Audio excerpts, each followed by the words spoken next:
साथियों, एक बार पुनः आप सबका भारत खंड 9 में स्वागत है। जीवन पर अगर प्रकाश डाला जाए तो जीवन बड़ा सुख और दुख के बीच में गुजरता है। पूरा जीवन सुख और दुख के बीच में एक द्वंद्व होता है जो दुख और सुख के बीच में गुजरता रहता है ना। मैंने कई लोगों को देखा है कि वो सुखी रहते हैं, कई लोगों को मैंने देखा है वो दुखी रहते हैं। कई लोगों को मैंने देखा है कि धन धान्य वैभव से भरपूर है लेकिन उसके बावजूद भी दुखी हैं। ऐसा आप लोगों ने भी देखा होगा, है ना। इस तरीके की बातें हम लोगों के सामने आती रहती। तो दुख सुख वास्तव में है क्या कि संपन्नता रहते हुए भी, धन वैभव रहते हुए भी कभी कभी देखा गया है कि लोग दुखी रहते। तो ऐसा क्यों है? ये दुख सुख का चक्र क्या है, कैसे है और क्यों होता है? ये आपके पास बहुत पैसा है, बहुत रुपया है, भरा पूरा परिवार है, लेकिन शरीर से आप रुग्ण हैं, मतलब बीमार हैं, तो ऐसी स्थिति में भी आपको सुख तो नहीं होगा ना। डॉक्टर्स ने आपको बता रखा है कि 2 रोटी खाने में आपको दिक्कत आएगी, मतलब आप एक मीठा नहीं खा सकते, फला चीज़, ये चीज़ नहीं खा सकते। खाने की इच्छा है लेकिन आप खा नहीं सकते, तो ये भी तो दुख है। या पूरा भरा पूरा परिवार है और कहीं कोई दुर्घटना का शिकार हो जाता है अपने परिवार रिश्तेदार में, जो है, तब भी दुख उत्पन्न होता है। तो आखिर ये दुख सुख है क्या? तो ये स्पष्ट करूं मैं तो स्पष्ट ये होता है कि आप लोगों ने भी देखा होगा। देखिए, दुख और सुख दोनों जुड़वा भाई हैं। ये एक साथ पैदा होते हैं और एक साथ नहीं पैदा होते। जैसे भाई तो होते हैं 2 तरीके से। एक भाई अभी पैदा हुआ तो 4 साल बाद जो पैदा हुआ वो भी आपका भाई ही है, अंतराल में पैदा हुआ, लेकिन ये जुड़वा भाई है, मतलब एक साथ पैदा होते हैं। और एक साथ में भी जो पहले आता है ना, जब एक साथ जुड़वा कोई पैदा होता है तो उसमें भी एक बड़ा एक छोटा होता है ना। बड़ा छोटा इस तरीके से होता है कि जो पहले आता है वो बड़ा हो जाता है, जो उसी के बाद आता है वो छोटा हो जाता है।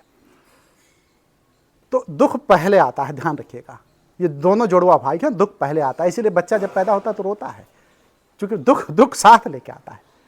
और जब बच्चा बड़ा होता है ना, या बच्चा आगे बढ़ता है ना उम्र के साथ साथ जो है, तो दोनों जुड़वा भाई एक कंधे पर एक और एक कंधे पर एक बैठ जाते हैं। मतलब दुख जो है दाहिने कंधे पे, सुख दाहिने कंधे पे, बाएं कंधे पे दुख बैठ जाता है। बात हमारी स्पष्ट हो रही ना। तो दोनों कंधे पर दोनों बैठ जाते हैं और इतने मजबूती से बैठते हैं ये कि आपको फिर छोड़ते नहीं। वो आपके आगे और कंधे पर, आपके आगे और कंधे पर चलते रहेंगे। पहले दुख अगर चलेगा तो दुख आपके सामने आ जाएगा और वो कुछ दिन तक चलेगा। फिर दुख जैसे ही जो है कंधे पे आएगा तो सुख आपके आगे चलेगा। और सुख जब चल रहा होता है तो वो दुख का इंतजार करता है, दुख उसका इंतजार करता है कि सुख जैसे ही कंधे पर बैठे मैं आगे आगे चलूं। कहने का अर्थ ये है कि दुख और सुख दोनों बारी बारी चलते रहते हैं। इसलिए मैं कहता हूं कि अगर कोई व्यक्ति सुखी है तो ये चक्र है, तो उसको ये मानकर चलना चाहिए कि उसके ऊपर दुख भी आएगा। आप लोग सामान्यतः भी अपने जीवन में देखे होंगे, मैंने भी देखा अपने जीवन में, कि कोई व्यक्ति बड़ा सुखी था, बड़ा संपन्न था, वैभवशाली था, उसकी प्रतिष्ठा थी, लेकिन प्रतिष्ठा धूसरित हो गई, मिटने में समय नहीं लगा और दुखों के बादल उसके ऊपर जब छा गए तो दुख ही दुख उसके सामने आ गया। हमने ऐसा देखा है और आप लोगों ने भी देखा होगा। तो दुख जब आता है तो बता के नहीं आता, और सुख भी आता है तो बता के नहीं आता। ये दोनों जुड़वा भाई हैं, बार बार आते जाते रहते हैं। तो जीवन दुख और सुख का घेरा है, कभी दुख तो कभी सुख। और दोनों जीवन, जो भी जीवन जीता है वो दोनों, ये कोई कहे कि हम पूरे जीवन सुखी रहेंगे, तो पूरे जीवन तो कोई सुखी रह ही नहीं सकता है। यदि दुख आएगा तो सुख आएगा, सुख आएगा तो दुख आएगा, दिन होगी तो रात होगा, रात होगी तो दिन होगा। अब जब दुख आए तो करना क्या चाहिए?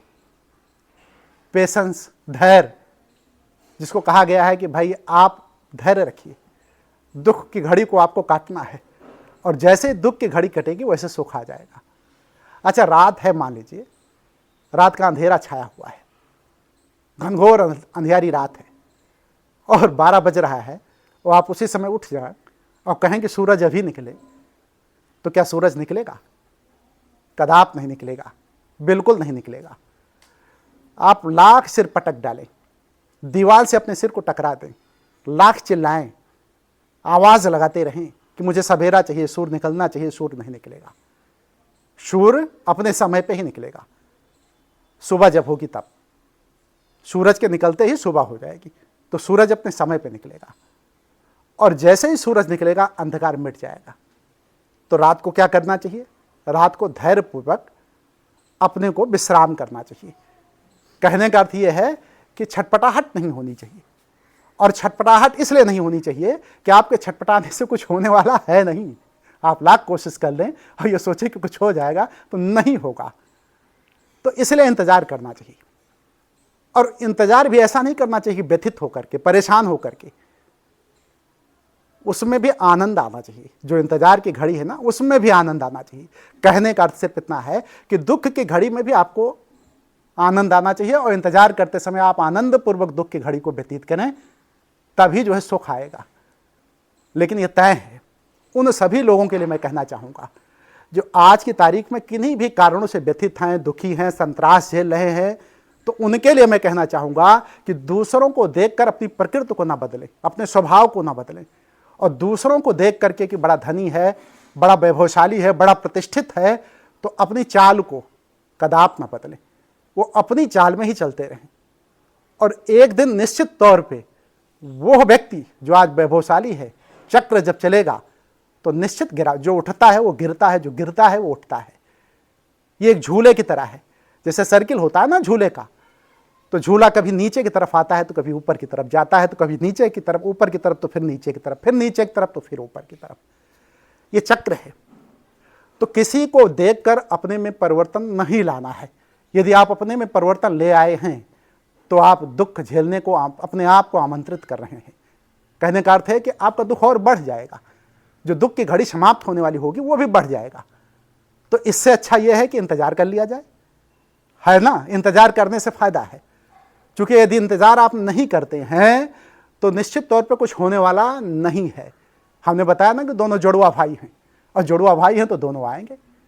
तो सुख के आने पे क्या करना चाहिए? जब सुख आ जाए तो ये मान कर चलना चाहिए कि दुख की घड़ी भी आएगी, उसके लिए तैयार रहना चाहिए। तो दंभ नहीं होना चाहिए, अहंकार नहीं होना चाहिए, और दंभ और अहंकार के साथ साथ कभी भी किसी को पीड़ा नहीं देना चाहिए, दर्द नहीं देना चाहिए कि आपके वैभवशाली होने के बाद, प्रतिष्ठित होने के बाद, सम्मानित होने के बाद, सम्मानित का मतलब लोग सम्मान देने लगे तो आप उसका दुरुपयोग करने लगे और लोगों को कष्ट देने लगे।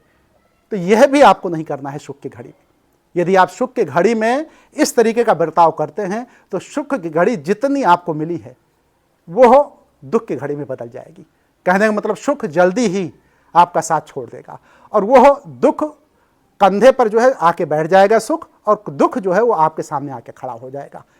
कहने का अर्थ यह है कि यदि आप सुख के समय दंभ भरते हैं, अहंकार करते हैं, घमंड करते हैं, तो फिर दुख जो है वो पूरी तरीके से आपके आगे खड़ा होगा और सुख अपना स्थान छोड़ करके आपके कंधे पर बैठ जाएगा।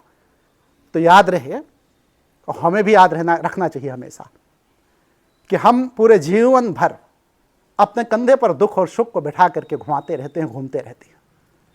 और जब हम घूमते रहते हैं तो हमें इस बात का एहसास नहीं होता है कि दुख हमारे कंधे पर बैठा हुआ है। एक कंधे पर सुख बैठा हुआ है तो दूसरे कंधे पर दुख बैठा हुआ है। काश हम दुख सुख को जान पाते, देख पाते।